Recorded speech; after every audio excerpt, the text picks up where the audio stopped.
So here's my first question. Is there really a gas shortage? Marcia, there is a gas shortage. There's a capacity shortage in this region. It's a shortage that we've communicated to the Public Service Commission. We've been in lockstep with them about our modeling, our forecast, the But what's data. the proof? How do you prove it? So it's a great question, right? So some of the data that I just talked about certainly proves it when we think about the demand for natural gas, and we show our demand curves and we show the load curves. Give me numbers. What's the demand and what's the supply? So it's even easier than that, right? So it is a supply and demand question. We'll get you the specific number of what the demand is, but the demand for natural gas over the next 10 years continues to grow by 10%. So when we look at our models and we look at what we have on the system, and I'll talk real life, what we've dealt with in the past. But what's the demand now, and why do you have to give people notices that they can't have gas when people think they can have gas and people are getting it? It's a good question. Let me go back to, if you will, how we can prove that there is a shortage. Because, look, I do expect you to take our data and take our models and listen to us, but the Public Service Commission, through the order of the governor, has hired a consultant, a third-party independent consultant, to look at this issue with respect to a constraint and whether or not there is enough supply to meet the demand. And we are very confident, and we haven't heard anything back from the third-party, PA Consulting, which you know, to dispute any of our assessments as far as But what are the data. numbers? Well, look, the numbers of decatherms that we have a shortage of decatherms. It's in the, and it goes out each year. It's hundreds of thousands of decatherm shortage each year. We're trying to make up that shortage, and we could talk about how we're making it up. But when we think about the supply side of it right now, we just can't take on any new customers. I know you talk about that next customer, but we have to make sure that we preserve the integrity of that supply for 1.8 million customers. But here's those are the customers that, let me finish, those are the customers that have come to us, asked us for service over the years, and we've committed to be there on the coldest days of the year. And if we take on customers that put that in jeopardy, which this will be, taking on additional customers beyond which we have firm gas supply for, it puts the supply for those customers at risk. And Marcia, if I could share with you, we know that there's a challenge on the supply side, and the risks of it and the consequences are very, very critical. Up in our New England territory last year in Rhode Island, we saw where there was a supply side issue, and it reduced supply to the region, and we had 7,200 customers on the coldest days of the year not have gas. So here's my question, and here's the question that your customers have.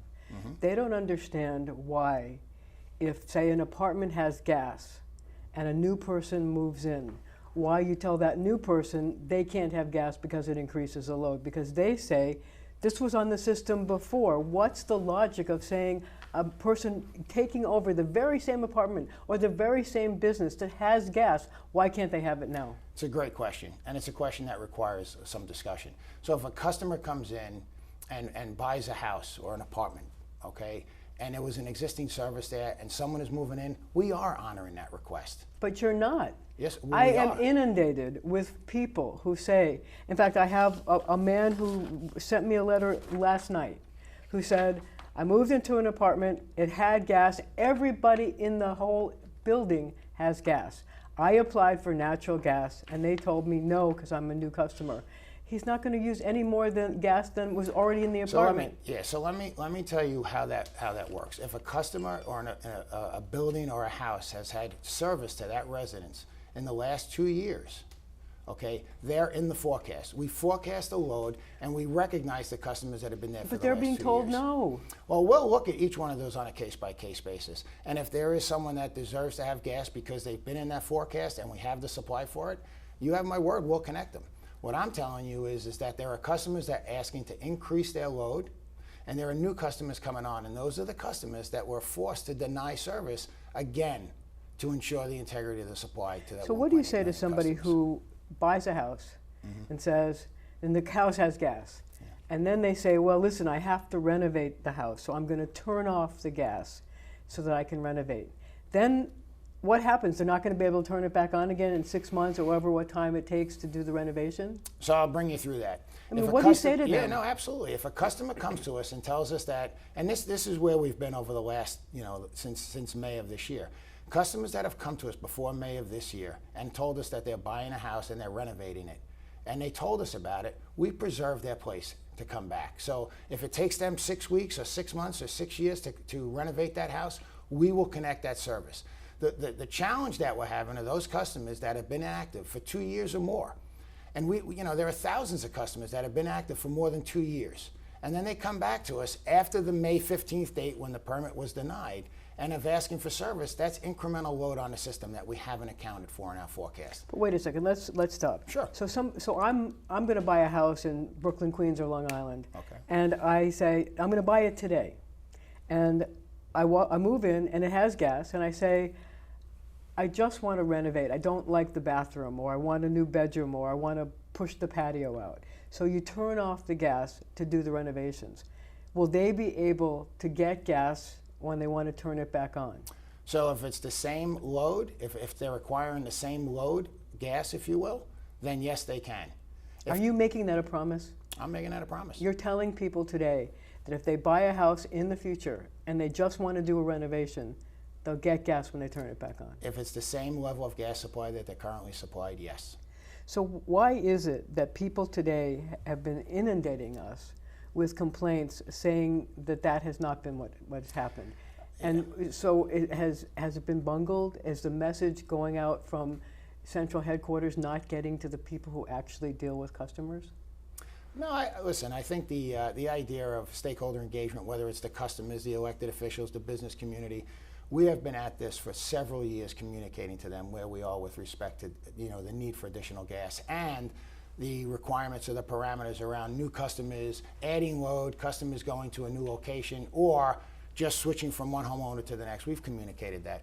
Could we do more in communicating that? Sure. I mean, your interest as well helps that communication. Do you think you bungled it? I mean, a lot of people, I mean, I'm telling you that I'm getting emails and calls from hundreds and thousands of people. And you yourself know that there are 3,700 people who claim that they asked for service and didn't get it. So the question is, was there a mistake made in how you dealt with these people? No, I don't think there was a mistake. Could we do better? Could we do more in communicating? Look, when we look back and we're always assessing our performance, whether it's through communications or operations, and we're always assessing that to see how we could do better, how we could do more. Could we have communicated more? We need to find out how else could we have communicated. We've communicated through the media. We've communicated directly to customers.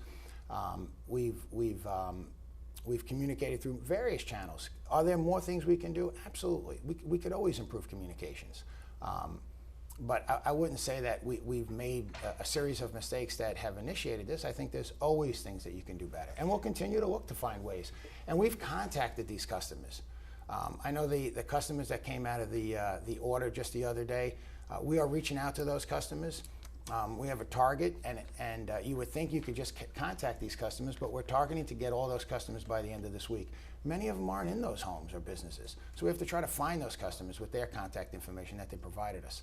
Sometimes it's a challenge. We've done direct calling, we've done direct mailing, we've put people on cars and went to these locations, and we're still trying to find ways of getting in touch with that customer to see if they actually still need that service, when they need it by, and how we could remedy it. So it's like the tale of two power companies. The way you handled the moratorium and the way Con Ed handled the moratorium. You both had have declared a moratorium, and with Con Ed, they said, if you let us know before the cutoff date, we'll make sure you're in the load. You're included in our load. And so they had about 1,500 people who did that. But they also say, if you're a small business, if you're opening a food establishment, and you tell us that you need it, we're going to find a way to get you power. And that's not happening with National Grid. I've been contacted by dozens of restaurants and a pretzel factory last week and others who are in the food service industry that are told no gas for you. And I wonder why you chose to handle it that way and Con Ed is not doing it that way. It's a good question. What I'll first say is I can't respond to how Con Ed handled this situation. The only thing I will say is that it is a regional issue, that Con Ed and National Grid share much of the gas resources that come to the region. So it is a challenge that we both have. Look, we have communicated, as I said, for the last 2 years, both to our Public Service Commission, elected officials, the business community. We have done endless outreaches to community interest groups as well, and we've told them and informed them of the consequences of not getting this pipeline and the permit for this pipeline, so that Williams can construct it, put it in service, and meet the demands of the customer. And when you think back over the last almost year now, in the last quarter of last year, we went out to the largest customers and we said, look, we're going to have to curtail you. We've given them that notification. And at that time, we also communicated that mid-sized customers and that the small residential customers and small businesses, if we don't have it by the May timeframe, which was the due date of the permit, that we'd have to curtail their applications and stop processing their applications. So we've gone out in advance of 6 months to let people know that that was coming. So I do take exception to that. Now, could we have done more? Marcia, I think I said we could always do more, but we certainly got out in front of this issue. And yeah, there was more we can do. But we had communicated that if we didn't get the permits by the May 15th date, that we would have to stop processing applications. And as far as customers serving new load, we continue. And up to the May 15th date, those customers that had their applications in, we're honoring all those applications. The ones that came in after May 15th, if their load hasn't changed, we're honoring those applications. So we are doing that. That's not really true, because, for example, with the pretzel factory, they got an okay for power on April 5th. When they went to you and said, well, okay, we've got our building permit now and we can turn on the power, National Grid said, call your senator. They said you can't have power.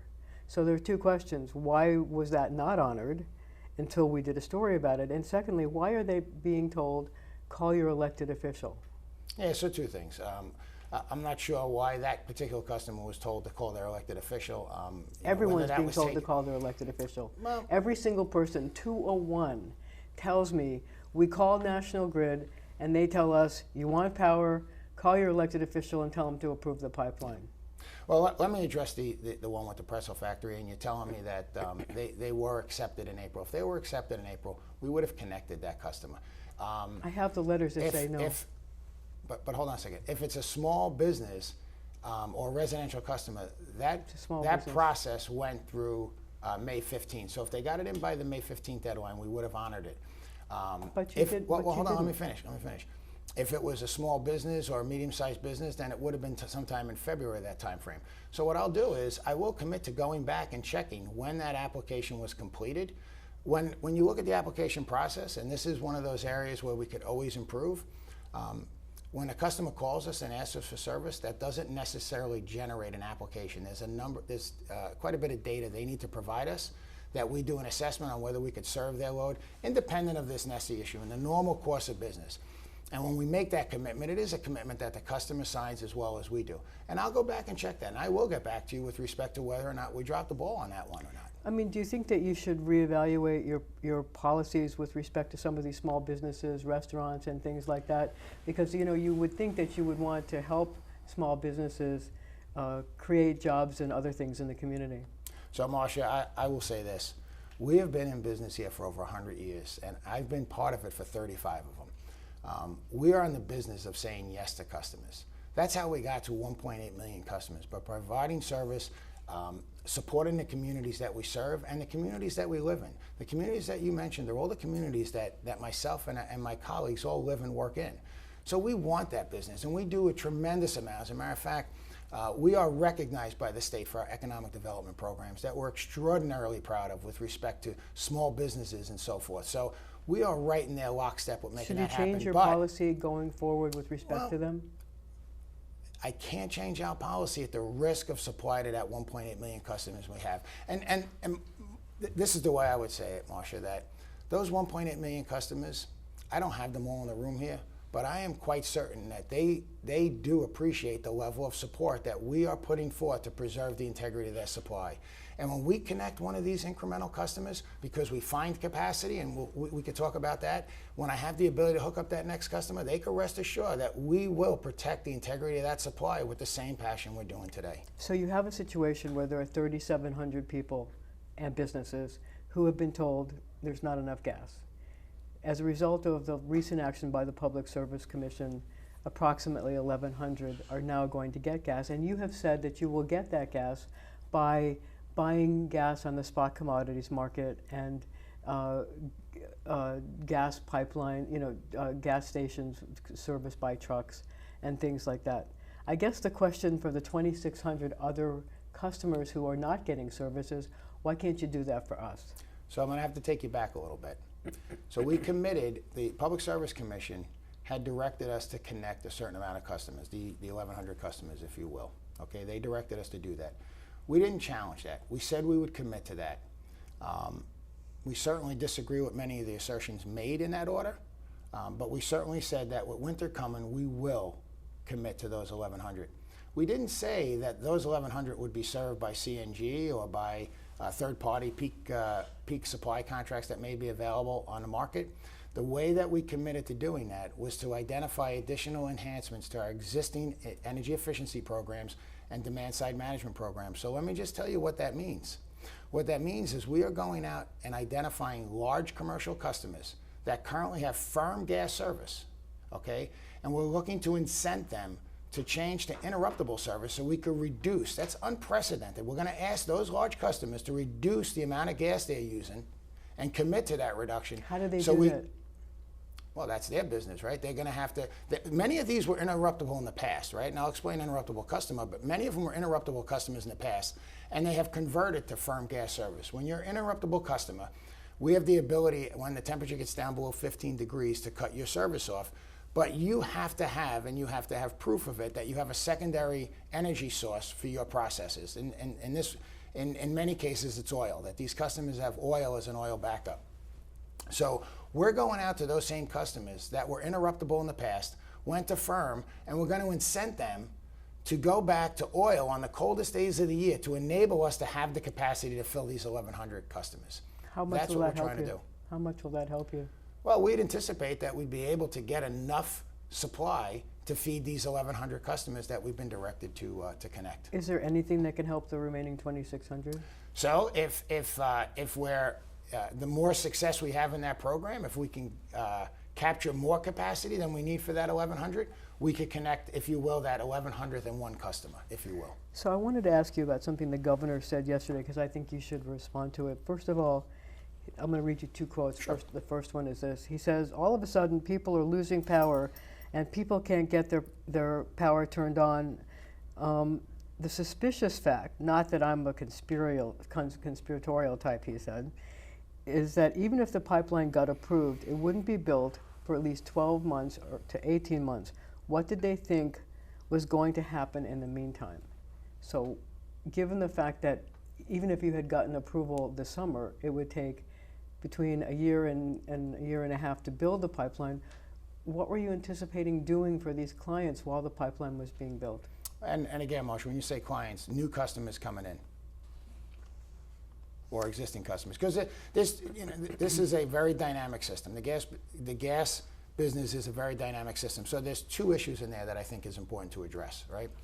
So when the governor says that the pipeline wouldn't be ready for 12 months, up until the May timeframe, we told customers if we received that permit, we were told by Williams that that would give them sufficient time to be able to get the gas pipeline in by next winter. And so when we connect customers, we don't connect customers to a base load, if you will, a firm new customer. So let's use a homeowner and use normal vernacular. We can't hook up a home just with the supply that we have for 1 year. Customers don't come to us and say, we need gas supply, and we say, okay, we have it for this year. But next year we'll have to figure out what we're going to do. That's not how we serve these 1.8 million customers. When they make an investment in their home or their business, and they hire employees or they buy land and equipment and so forth for a business that's going to be a sustainable business for many years, we need to make sure when we hook them up, we're committing to be there for the next decade and on. So we need to make sure we have those firm gas supplies. When customers came to us after May and we had no commitment by Williams that without a permit they can get this in by next winter, I can't connect customers for one season. So if you got the approval for the pipeline today, what would happen to the 2,600 people still without power? So again, it's a great question because this is a very complex situation. If we got the permit today, would Williams be able to commit to having it in by next winter? When you say next winter, are we talking in 2 months? Next December. So December 2020. December of 20, correct, December of 20. So everything that Williams has told us thus far is that they are at the, there's no float or no slippage available in their schedule. It's been pushed out. If you recall, this project was scheduled to come online 2 years ago. So you're saying construction would be delayed because you didn't start it on time? Well, I'm not telling you construction will be delayed. Williams But I mean, is are telling you- us that their I'm construction not saying window. you, but you think that Williams the is company, telling us that their construction window is incredibly condensed, and they have not given us the commitment that they can get it done if given only 12 months to complete it. so you're worried that it could take longer because Takes longer. because the state has dragged their feet? Absolutely.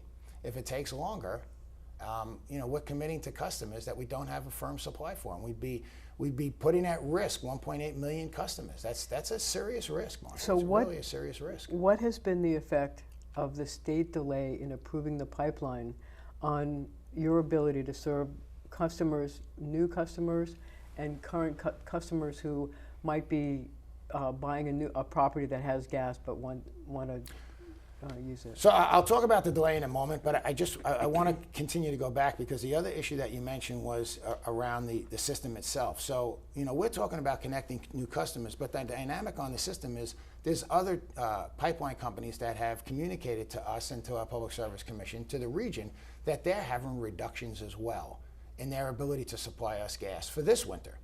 So not only do we have the idea that the permit hasn't been approved, the issue of supply has been exacerbated by other interstate pipeline companies that are reducing Are you their predicting supply. gas shortages this winter that could mean reductions in service to some of your larger customers this winter? Yeah, so what I'm saying is we're continuing to look at and assess what we've been told as far as what potential shortages there will be or reduction in gas supply to the region, and we're addressing that with other solutions such as the CNG and compressed natural gas, and we continue to go to the spot market as some have called it, trying to get peaking supply contracts, and we're continuing trying to vet that. So why is it that you can't buy enough on the spot market and from these other things? I mean, the governor said yesterday you could deliver gas by barge, by truck.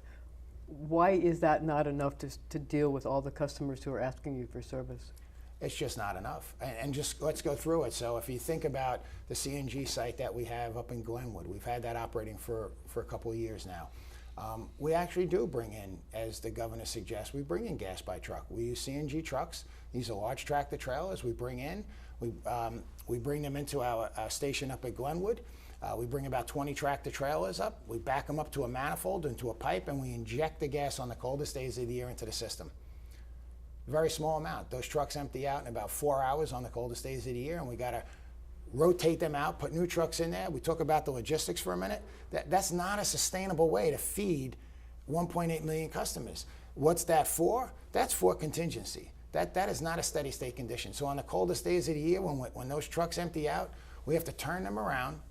And again, when the coldest days of the year come, we're typically talking about ice and snow and hazardous travel, and we have to have those trucks get reloaded off Long Island, upstate New York, Pennsylvania, New England, and turn them around and bring them back. Is it a way to address those critical issues of supply side that interstate pipelines create if they have problems on their system? Absolutely, and we're doing that.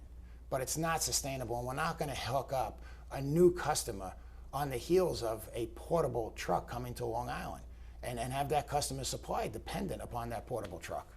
So what does this winter look like for you?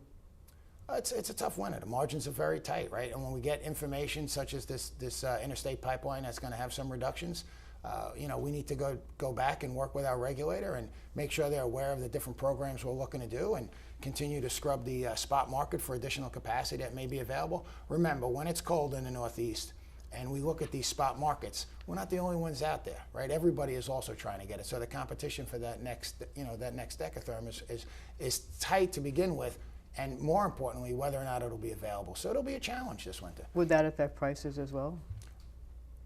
So what it'll affect is the price of that spot market gas could be affected, right? So our contracts that we have in place for the majority of the gas supply that we have to our customers, we've locked those up in firm contracts so that those wouldn't be impacted.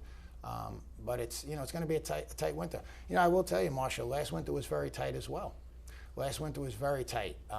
And again, I say that because we did plan on, for the last decade, a portfolio of projects to increase the gas supply to the region. We've worked with with the Public Service Commission on it. We've worked with state agencies on it. And over the last 5 to 10 years, we've had all of the same permits that this NESE project requires. We've had them all approved by those same state agencies who recognize the need. As a matter of fact, not only did we need state agencies to approve those permits and those preceding projects, We had to get acts of Congress involved. We also got President Barack Obama to sign a declaration to bring in some of these projects, which required pipe laid in a marine environment 3 miles off of Rockaway, very similar to what we're talking about now. So we expected that to be in place. We expected Nessie Pipeline to be in place a year ago and to address these issues. And when I tell you about the winter, last winter was tough. I remember Martin Luther King weekend last winter. One of the pipeline suppliers had a compressor station, and it was really tight. And you saw the control room here. It was very tight in here, whether or not we were able to maintain the pressures the system needed. So we'll be facing that this winter for sure. So that leads me to a different question. So if you live in New York City, you know that every time there's a heat wave, the mayor goes on TV and says, to prevent a blackout, I need you to raise the temperature, don't use so much electricity, keep your apartments and homes at 78 degrees. Is the reverse going to be true if we have a very cold winter? Are we going to see people going on television and saying, to prevent a service shortage from gas heat, you need to reduce the temperature in your homes so that we can extend the gas supply? Are we looking at something like that? So my first response to that would be, again, working with that Public Service Commission, our regulator, and the elected officials. We'd like to avert that by having the supplies that we need in this region. Is that a possibility, though? Is it a possibility? I mean, think if your supply is so short and your demand is so high, could we be looking at that?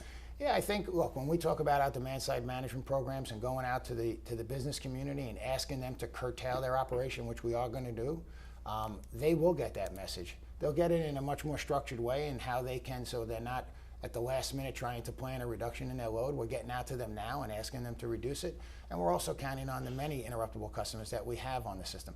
The concept of an interruptible customer is quite unique to this region. And we've been out at the forefront signing up customers. You talk about new customers coming on. There are still customers, large commercial customers, if they want service, they can continue to sign for service, and we will commit to them service today on an interruptible basis. So in the gas world, is there an equivalent to an electrical blackout? So again, it's a really good question. I don't know that it's an equivalent to, but I'll share with you again. Up in New England, we lost pressure in the system because of our third-party interstate supply side of it, and we did lose enough supply to the system that brought the pressures down, and we had to bring the system down. So if you want to call that a blackout, you can call it a blackout, but we have experience in the fact that pressures do drop to a point where you may lose the system. Are you worried about that for this winter? Marcia, I always worry about that, right? So we always want to make sure, and it's something that's a responsibility we have to make sure that we have the supply for our customers. So we do have, you went through the control room here. We have operators in here that are constantly monitoring that pressure and will take steps to preserve the integrity of the system. And if it requires them to shut off a particular area to preserve the integrity of the system and the customers that we serve, then that's a step that they'll have to make. So the last few months have been, I would say, a public relations nightmare for the company because so many people have been going public and complaining about the fact that they haven't been able to get service. What would you like to say to them about the company and its responsibility to provide power to customers in Brooklyn, Queens, and Long Island, where you are the only source? Yeah, so the first thing I would say is, look, we are not, we don't want them to have to go through that situation where, you bring up customers that are looking for service. Like I said, we've been in the business for 100 years. We've been in this business to say yes to customers. It's not in our DNA to say no to customers, and we've been prudent all along trying to get those supplies here because we know that demand is coming. And what's challenging for us is to know that the supply of gas, there is a significant amount of supply of gas from the Gulf through Pennsylvania up to Canada. There's a plethora of supply, and we just can't get it to the region. And that's disappointing to us. So it's a delivery problem? It's a supply side issue to bring the gas to this area, to bring it in. There's gas out there. There's plenty of gas. We just can't get into the region, which is why we wanted a project like the Nessie project. So what I say to those customers, I think I put them into two groups. To the 1.8 million customers that we serve, they have our commitment to preserve the integrity of that system, and we will stand behind it, and we will be there for them, just like we've been for the last 100 years. For those customers that do want to be customers, and we don't have the gas to supply them, We will help them in energy efficiency. We'll help them find alternative ways of meeting their energy needs. But we can't commit to gas that'll hurt, again, the integrity of the system. So as the head of National Grid New York, when you hear some of these stories, the Vietnamese restaurant owner whose American dream seems to be going up in smoke because he built a whole restaurant based on gas and can't get it, or the homeowner who can't move into their house because the gas won't be turned on, or the apartment dweller who can't get gas. How do you react as a gas expert when you hear their tales, that some of which are very heartbreaking? Not some, all are very heartbreaking. I'm not just the president of National Grid, okay? I have many friends and many associates that are those people that want to open up a business, that you know, some of these major projects, I mean, these are my friends. And I'm equally as disappointed that we're not able to help them. It does hurt. And when I see the impact on their business, and I think about it in a macro sense, and I see the economic impact that it has on a region, sure, it hurts me. It doesn't just hurt me as John Bruckner, it hurts me as the president of National Grid as well. And we're doing everything we can with our regulators to make this issue go away. And we have a solution, and we're looking for support for that solution. So you'd like to reach out and grant them their power if you could? Certainly would. So I just I wanted to ask you about a new source of gas that seems to be coming to the future, and that is taking the food stream that exists in New York City and other locations of food waste and converting it into gas. Is that something that's going to work for you in the future as another source of getting gas into your system? So it's not, you know, you talk about that as a concept in the future. That's here and it's here today, right? So we are currently in a partnership, and we're very proud of this partnership with New York City over at Newtown Creek Wastewater Treatment Facility. It's the largest wastewater treatment facility in New York. We have an agreement with them where in their anaerobic digesters, it creates renewable natural gas in their process of cleaning the wastewater. That renewable natural gas emanates out of those digesters, and we will be injecting that into our system to replace natural gas. So it's clean, renewable natural gas. We believe that location, which will go commercial after the new year, we're very excited about it. Currently, it's just operating on the wastewater. They are looking at bringing food waste streams in there, and you and I both know that there's no shortage of food waste streams here in the New York region when we think about restaurants and so forth. So right now, it's enough gas to heat approximately 2,500 homes, but we are excited about this. We're excited about it because Newtown Creek will demonstrate to not only us, but to the industry that it's a scalable process. And we do know that the potential for this is great. That could displace the need for some natural gas. So does that make the pipeline obsolete at some point in the future? It's a great question.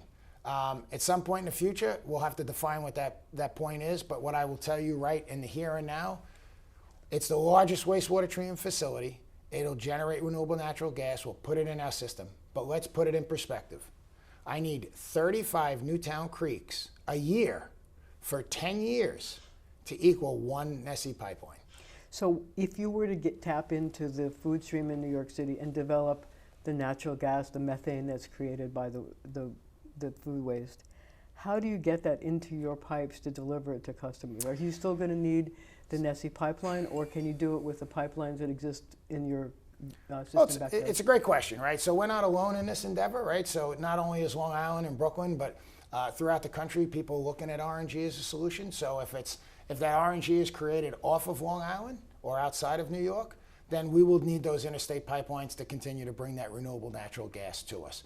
If we have the ability to do that here on the island, then we will use the existing infrastructure to do that. But there's a significant amount of technologies out there that are real exciting about decarbonizing the gas network. And you mentioned one with renewable natural gas, but we have an opportunity with power to gas, which utilizes the offshore wind that will be generating electricity. And at periods of time where there's excess electricity, there's a power to gas technology that'll store that wind energy, convert it to gas, and we could have it for our gas system. Again, another avenue for renewable natural gas. So the reason I asked the question is because a lot of the environmentalists in the state legislature who have pushed through bills that would reduce the state's reliance on fossil fuels say that the Nessie pipeline could be obsolete, and they charge that that would enable you to use the pipeline to sell gas other places. And that's why they're fighting you and they question the need. I wonder if you'd like to respond to them about that. I'm trying to understand the question. The question is If the basically question- they say at some point, because of the state's move towards a reduction in the need for fossil fuel and the Right. use of fossil fuels, which natural gas is a fossil fuel, that at some point the reliance on natural gas will decrease and that the Nessie pipeline will be not necessary. So they claim it's a business model for you to have this excess capacity so you could sell it some other places, other states that don't have the same kind of laws, internationally, whatever. And that's what their argument that they make to DEC to tell them not to approve your pipeline. Well, I disagree. I mean, I disagree That's why I with want that. you to respond to it. You know, we don't have plans on buying gas. Again, we buy gas to serve our customers. Our Public Service Commission reviews that. They're in lockstep with us. That's why we secure gas contracts to supply to our customers. As far as the potential obsolescence of this pipeline, what I will tell you is we need it. We need it today. We need it for the foreseeable future. Will we need it in 30 years? I'm not sure that the economic viability of the region can wait 30 years in this particular scenario and not have solutions for customers and businesses, the very businesses that you mentioned that are struggling right now. But I will tell you that there's a need for that asset today and for the foreseeable future. And you want your customers to know what? We care. That's what we want them to know. We're listening. We care. We've done a good job for the last 100 years. We've tried to improve, and we'll continue to try to improve to serve our customers and to communicate well to those who want to become our customers.